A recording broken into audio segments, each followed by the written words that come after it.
šampanské Kristál, škatuli, ktorej Pellegrini zobral úplatok, aby následne spáchal len v jednej jedinej veci štátu škodu 15,4 milióna eur. Dnes zrejme bude mafiánov tiecť potokom.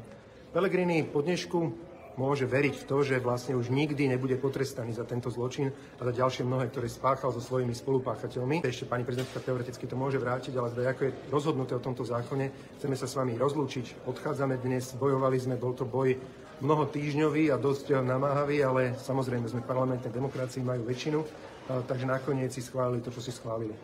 Gábor? Dnešný deň je čierny deň pre právny štát. Dokonali zrušenie špeciálnej prokuratúry, zníženie trestov za korupciu a ekonomické trestné činy. Ešte na poslednú chvíľu ako akýsi bonus skrátili lehoty na premlčanie sexuálneho násilia. Je to naozaj nechutné, je to neúcta k obetiam trestných činov a je to